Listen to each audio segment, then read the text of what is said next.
Get off my moon.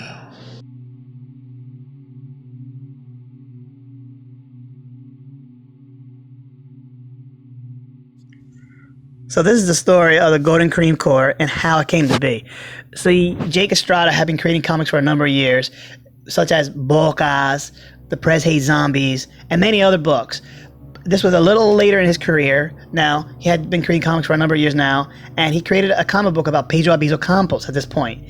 It was about a Puerto Rican liberator fighter who was unjustly arrested, imprisoned, and died. And he had just completed this book, and he was sitting by the beach getting some rays, taking in the sun, when a Washington, D.C. insider called him. Her name would be Laura Capecchi. She had heard about what Jake was doing, and she decided to give him a call, and she reached out to him.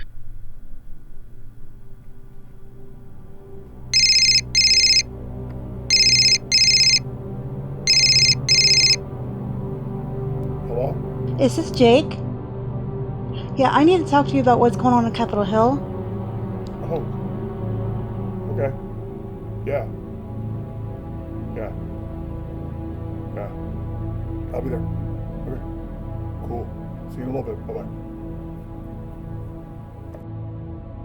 Jake thought he was being punked. I mean, he thought, who in the world would call him? He was just this lowly comic book creator who had been creating comic books and telling his little stories, like I said, like Bulk Eyes, and the Pedro Albizu Campos comic was the most serious he had done at this point. But still, here he was, this independent underground artist, never been called or contacted. He even wondered how she got his number. He was totally stymied here. He didn't know what the heck was going on, but against his better judgment, he decided to go into the city. And as he was going into the city, he was wondering, was he being set up? Was someone going to ambush him? I mean, all these fantastical thoughts were going through his mind, and he didn't even know. But the way Jake was, he never stood back and wondered. He just jumped head first. And he went into the city, and he met up with Miss Laura Capecchi. I read your story about Pedro Albizu Campos, and I believe that you're the one that has to tell this story that I have. So after the meeting, Jake went and he drew a first rendition of the story, but he didn't quite like it, so he pushed the story aside. About a year later, he added more content to the story because, you know, again, it is a story, and he was just getting one person's side about what was going on. And overall, the story was about the have and the have-nots, and how our political system is being, you know, manipulated by these rich men in office that don't care about our daily lives here in America. So Jake then incorporated a little humor into the story, and he wanted to use the Twinkie defense, and he, you know, and that's how that story came to be with the Golden Crème Corp, he thought. But then he didn't like that, so he ultimately just pushed the story aside and forgot about it. It wouldn't be until a few years later when Jake had a chance encounter with Chuck Fresh. They sat down and they started talking about ideas they had and storylines that they were pushed and forgotten about, things that they were working on very slowly, and Jake brought up the Golden Crème Corp, and Chuck was interested, and he said, what's the story about? So Jake told him about his chance encounter with Miss Laura Capecchi, and how mysterious it was, and how creeped out he was initially. But she told him all this stuff about the haves and have-nots, and this resonated with Chuck, because Chuck always believed in these kind of things about how, you know, our society is so controlled by these rich guys that don't give a rat's ass about, you know, everyday American lives. So the two sat down and they worked out this storyline until it became what it is now, what we're put up on this Kickstarter, you know, which is about the have and the have-nots. And the story changed dramatically, and it was new art produced.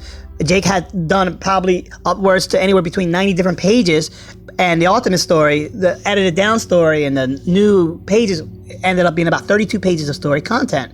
Then he passed the story on to one Beth Sips, a longtime editor that Jake had worked with for, you know, Bulk Eyes and Donut Demons, and she's also been doing work for this young guy called Jonathan Hendrick over doing his book called Capable. So she had been getting this experience doing these different books, and she really liked the story, and that's how the Golden Crème Corp came to be. And here we are now today. Overall, the Golden Crème Corp is a story about the have and the have-not, the young versus old. You know, old wants to control the young, but the young doesn't want to have anything to do with it, and they come to blows and a clash and, you know, social status. And this is a story that's happening right now. It's playing out in our news, in our media. We're seeing how people are fighting against the establishment. And this is exactly what this story is about.